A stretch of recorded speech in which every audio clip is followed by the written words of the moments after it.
Hello दोस्तों, मैं किरण वर्मा अयोध्या से अपने यूट्यूब चैनल पे आप सबका बहुत बहुत स्वागत करते हैं, वेलकम करते हैं और अभिनंदन करते हैं। आज आप सबके बीच एक बहुत सुंदर दर्द भरा बेटी के जन्म का सोहर गीत लेकर आए हैं। बहुत ही सुंदर सोहर गीत है। बेटी के जन्म पर है। माता बेटी को कैसे मना करती हैं कि बेटी इस दुनिया में मत आओ, नहीं तो दुनिया बहुत ही भयानक है। लेकिन बेटी कैसे कैसे माता को समझाते हुए इस दुनिया में आने की हट करती है कि मैं इस दुनिया में आऊंगी और इस दुनिया को बदलूंगी, कभी बेटे से कम नहीं बन के रहूंगी। और इसी के उपलक्ष्य में माता से रिक्वेस्ट करती हैं। और देखिएगा इस दुनिया में जब बेटी आती है तो कैसे पूरा समाज दुनिया बदलती। आज के जमाने में बेटी बेटे से कम नहीं है। लोग इसको सोचे तो झूठ सोचे। इसीलिए एक बेटी अपने माँ से रिक्वेस्ट करती है दुनिया में आने के लिए। बेटी के जन्म का ये सोहर गीत हाँ, है। जब लोग जान पाते हैं कि हमारे पेट में, हमारे कोख में बेटी जन्म पल रही है, तो बहुत माताएं ऐसी हैं कि पेट में उसको मार देती हैं।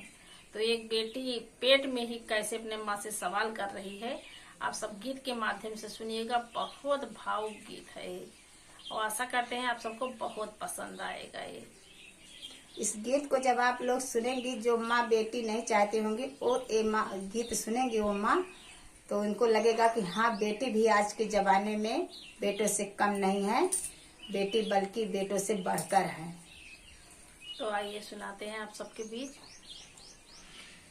माता की कोखिया में बेटी तो मैया से रज करे, मैया से रज करे हो।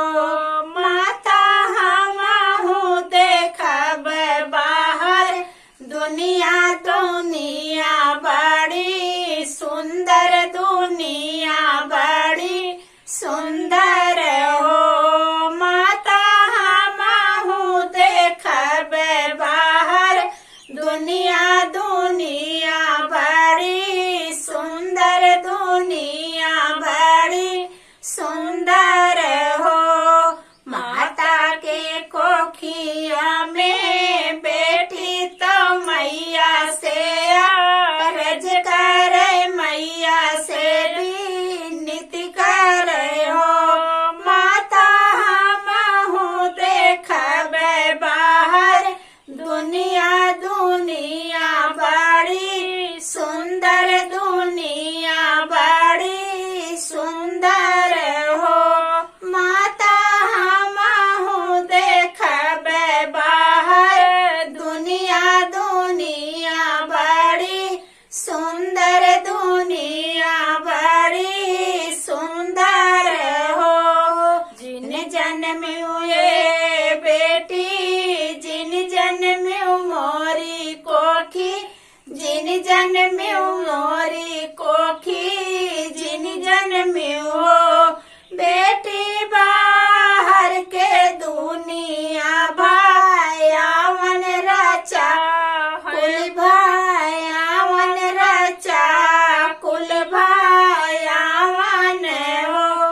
बेटी बाहर के दुनिया भायावन रचा कुल, भायावन रचा कुल भायावन हो। जिन जन्म हुए बेटी, जिन जन्म मोरी कोखी, जिन जन्म मोरी कोखी, जिन जन्म हो बेटी बाहर के दुनिया भायावन रचा कुल, भायावन रचा कुल भायावन हो। बेटी बाहर के दुनिया भायावन रचा कुल, भायावन रचा कुल भायावन हो। नैहर में बेटी के कादर नाही, ससुरे में कादर नाही, ससुरे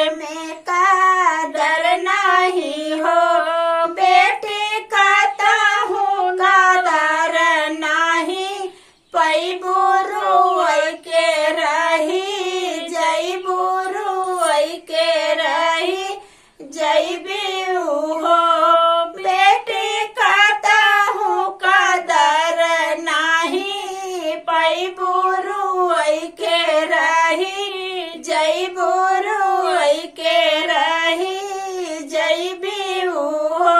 नैयर में बेटी के कादर नाही, ससुरे में कादर नाही, ससुरे में कादर नाही हो।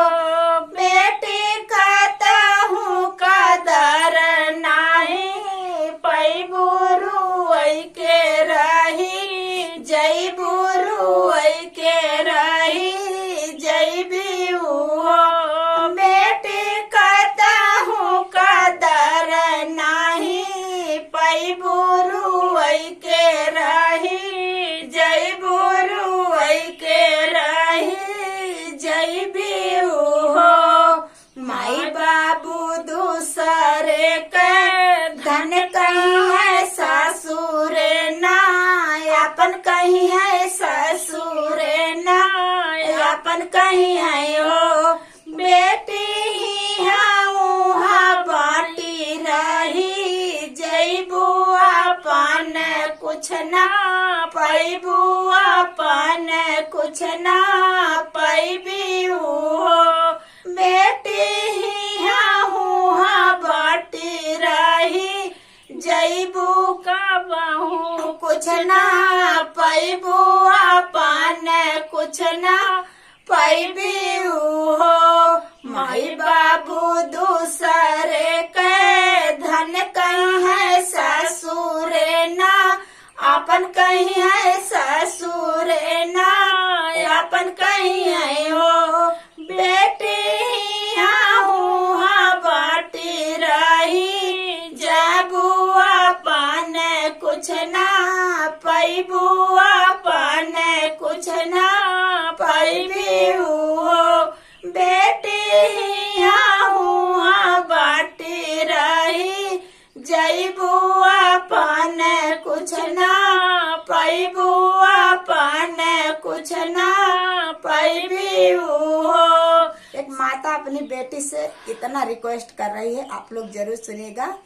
माता अपनी बेटी से बार बार विनती करे कि ना नैहर में ना ससुर में कहीं का आदर नहीं होगा, लेकिन ऐसा कुछ नहीं है। बेटी का जवाब सुनिएगा। बेटी अपने लिए क्या कहती है कि मैं क्या बन के दिखाऊंगी, तब हमें समाज में इज्जत मिलेगी।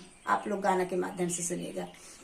सरस्वती जैसे विद्वान बनबै दुर्गा जसमा, हन बनबै दुर्गा जसमा, हन बनबै हो। माता रो के केहू आई, काली तो काली जैसे काल बनबै, काली जैसे काल बनबै हो। माता रो के केहू तो आई, तो काली जैसे काल बनबै, काली जैसे काल बनबै हो। सरस्वती जैसे विद्वान बनबै दुर्गा जसमा, हन बनबै दुर्गा जसमा, हन बनबै हो।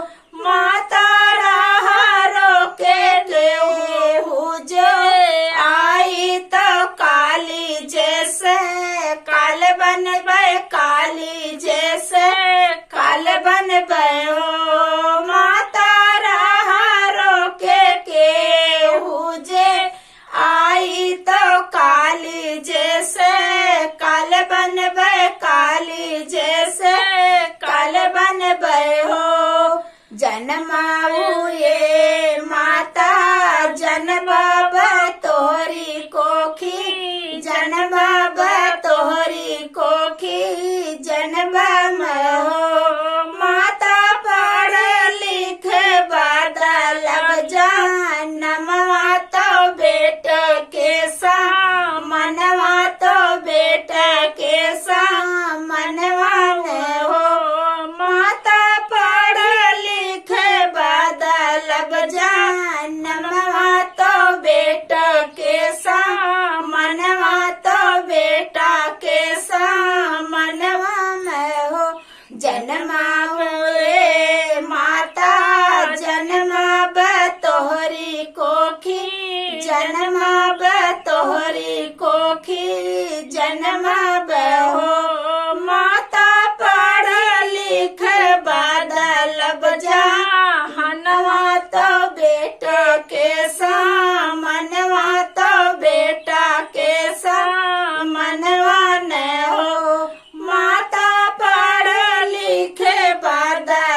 जहानवा तो बेटा के सा मनवा तो बेटा के सा मनवा में हो। मैया के कोखिया में बेटी तो मैया से रज करे, मैया से रज करे हो। माता माहू देखब बाहर दुनिया तो दुनिया बड़ी सुंदर, तो दुनिया बड़ी सुंदर हो। माता माहू देखब बाहर दुनिया तो दुनिया बड़ी सुंदर, तो दुनिया बड़ी सुंदर हो। बहुत ही प्यारा, बहुत ही दर्द भरा ये गीत है। आप लोग जरूर इस गीत को ज्यादा से ज्यादा शेयर करिएगा, सुनिएगा और गाइएगा। और यह गीत आप लोगों को कैसा लगेगा कमेंट में जरूर बताइएगा। फिर मिलेंगे आपको अगली वीडियो में, तब तक के लिए धन्यवाद।